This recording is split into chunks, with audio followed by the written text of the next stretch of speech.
Pottery has arguably about 100,000 years of history. The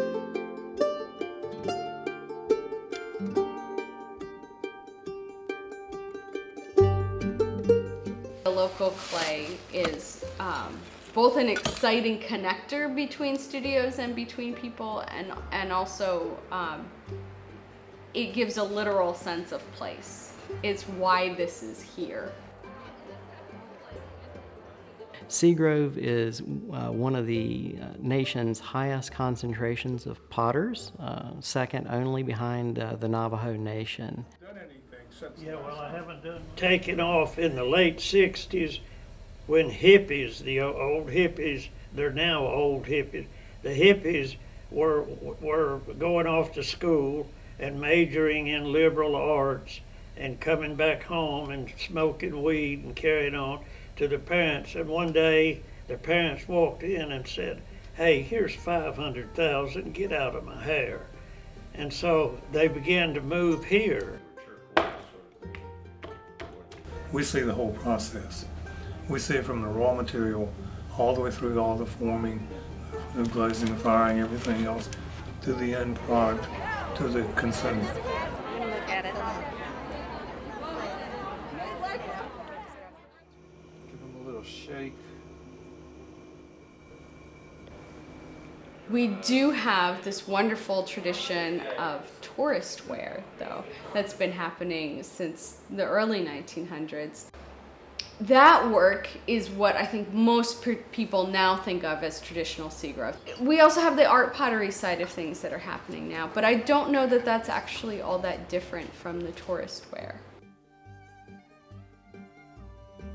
Of course, I have adapted somewhat. I do some of the more artistic forms, or forms that are used primarily just for decoration and not practicality. Hello, how are y'all? Good, how are you? Pretty good. If I didn't have to make money, what would I make? I would love to find that out and have people buy it anyway.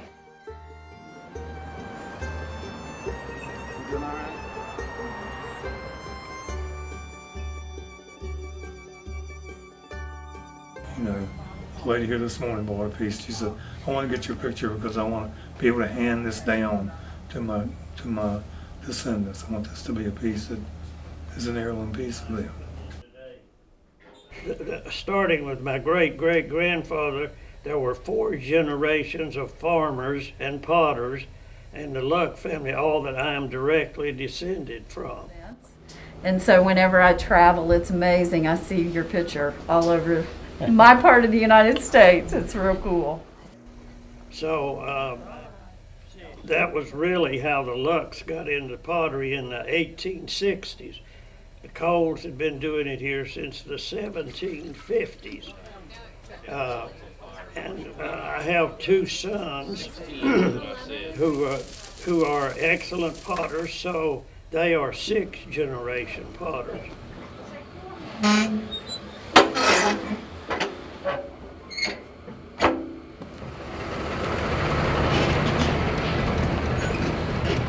My family's done this forever.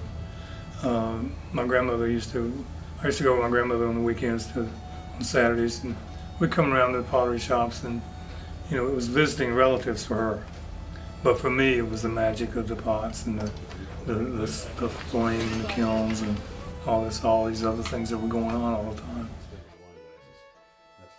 It's very unique that people will come here and want to be here and want to stay. And I'm grateful for that. And I got into pottery because I thought it was a great way to make a living. You could have a piece of property, your own place to work, and it was a way to make a living. That's to make money, to raise children, to raise a family.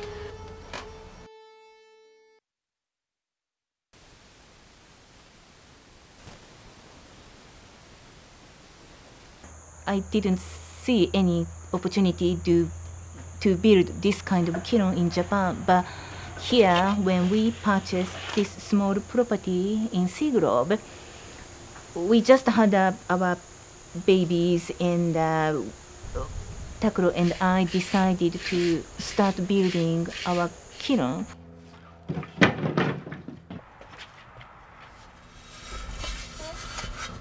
A lot of my time right there. When we look back at what humans have done, what humans have made out of clay, there's nothing new is going to happen, right? The idea that you'll invent a technique is short-sighted, and that's one reason why I love clay, because it can be anything, and it has been so many things through history. The thing that draws me back is the fact that I just, I amaze myself that I can take a ball of mud still at age 76 and take my hands and shape it into some form.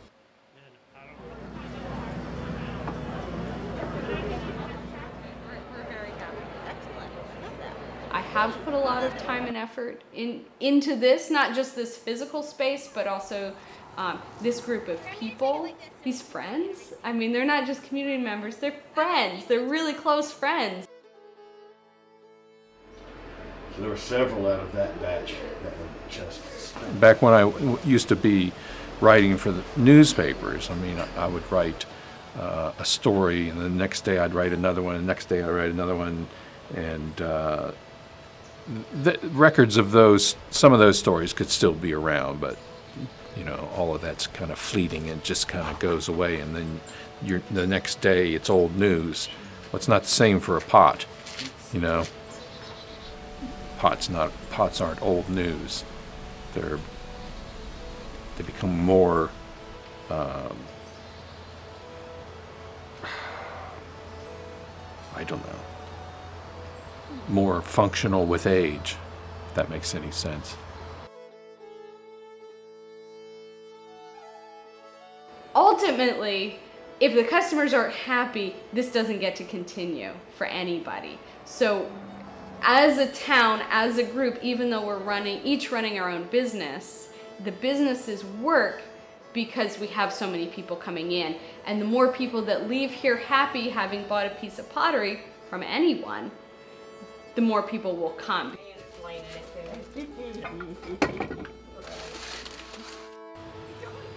It's amazing that there are this many people pursuing a full life in pottery here in Seagrove. Long may it continue.